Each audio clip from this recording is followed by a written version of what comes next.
Anime as a whole often gets a really bad rap, and for the most part, I understand why. There are a lot of different shows out there, and you're obviously going to get a few that raise some eyebrows. Or maybe a lot that raise eyebrows. A big part of this can probably be attributed to the cultural differences between Japan and the rest of the Western world. But if you're willing to look through the mess of fan service, or simply ignore it, and you're kind of just gonna have to sometimes, you'll come to realize anime can have stories just as, if not more impactful than live-action TV. There are some things that anime can convey even better than live action, and often is far more visually stimulating while doing so. Over the past few months whilst quarantined, I started to watch a lot more anime than I used to and got pretty hooked. Now, don't get me wrong, I'd seen plenty of shows before, but in the last few months, the amount of shows and films I've watched drastically increased. And let me tell you, most, if not all of these shows and films are better than anything I've seen currently airing in the West. The variety of different stories anime allows to be told is endless, and the styles and structure of how it can be done is also incredibly varied, unlike all currently American sitcoms or reality TV. The shows and films I found myself most drawn towards were the slice-of-life styled ones. Movies like Your Name and A Silent Voice, which I've talked about before on this channel, as well as shows such as Anohana and Your Lie in April. These are the ones that really made me realize that anime isn't all just fan service and crazy over-the-top action. But it was one scene from one of these shows that truly showed me what anime can be. That scene was the final duet between Arima Kosei and Kaori Miyazano. I was already hooked on Your Lie in April from the very beginning, and scenes like their rush on stage in episode 4 also really helped shape my perspective on anime.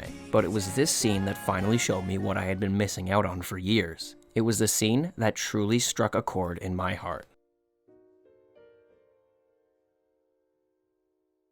There's a lot to break down in this scene, as even though there's very little dialogue, so much is shown to us and in such an impactful way that it takes a bit to really explain what about this scene is so incredible. Your Lie in April has probably one of the best soundtracks in an anime I've seen, and that isn't all that surprising considering the show itself is about music.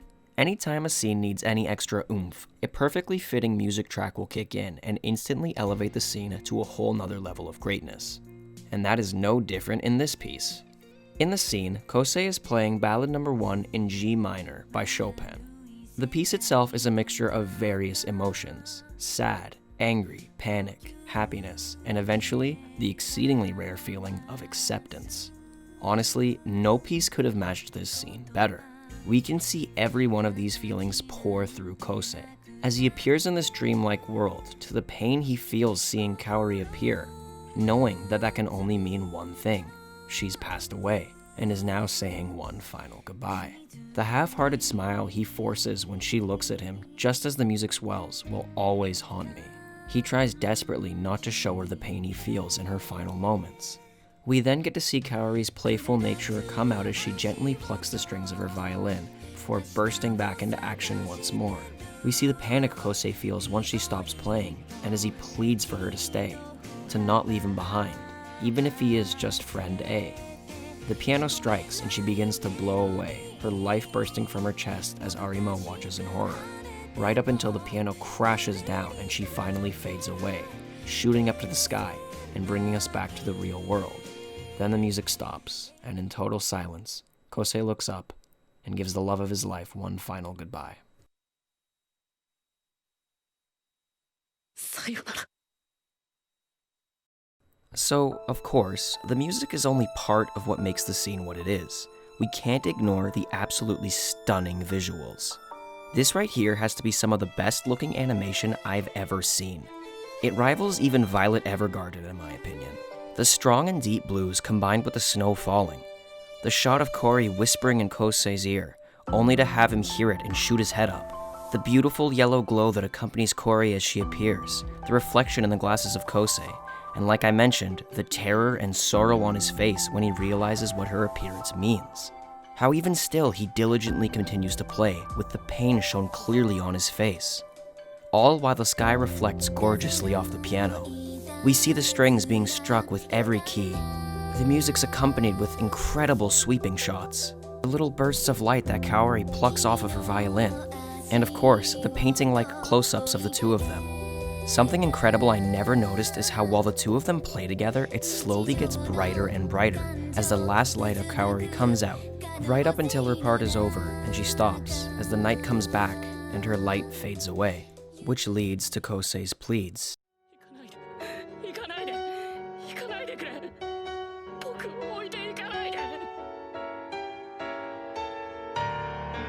And her life, her light, erupting from her to the sky, lighting up Kosei's world in her final moments. The shot composition and direction here is simply superb, and the team at A1 Pictures deserves endless praise for the work they did here. I seriously can't imagine this scene any other way, and it still remains to me as the most visually pleasing, albeit heartbreaking, scene from any show, let alone anime, I've ever watched. Despite the lack of dialogue, a lot is said in this scene. The facial expressions the two give one another speak louder than 1,000 words. These two have been shown to have an awfully close, albeit confusing relationship. And every single bottled emotion the two may have come out in full force here. It's as I've said, you can see the pain in Kosei's eyes in response to the smile that Kaori gives him. She's happy to see him at least once more, hence her large smile. But he simply isn't strong enough to hide his anguish. And who could blame him?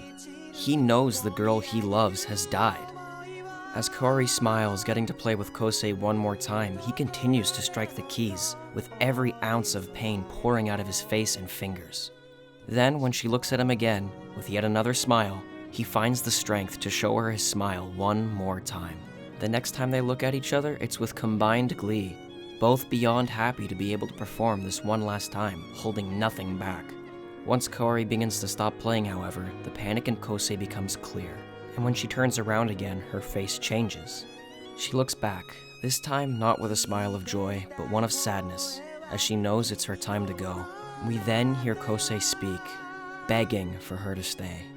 Then, after she erupts and begins to fade, she turns one last time to look at Kosei, tears in her eyes, and a little smile on her face. This is her goodbye. This is the last time they will ever see each other, and she wants him to remember a smile. She wants the person she loves most to remember her happy. And then she finally disappears. But not forever. Her light lives on in all the people she met and impacted. Her light shines in all the ones she shared her music with. She lives on in Kosei, and always will.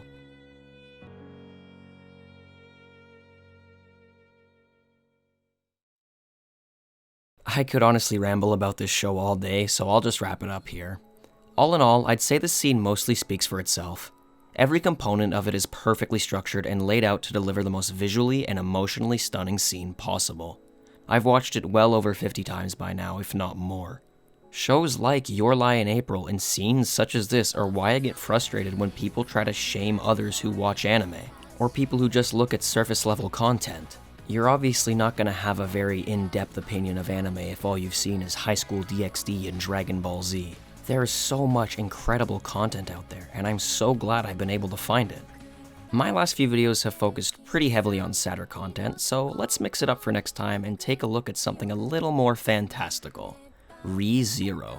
We're going to be taking a look at why Subaru is such a damn good protagonist. And let me tell you, Season 2 of this show has just gotten really dark, so we're going to be taking a little bit of a look at that. So if you don't want spoilers, watch Season 2 first. Alright, that's it for me, guys. Peace. スバル眠たいの？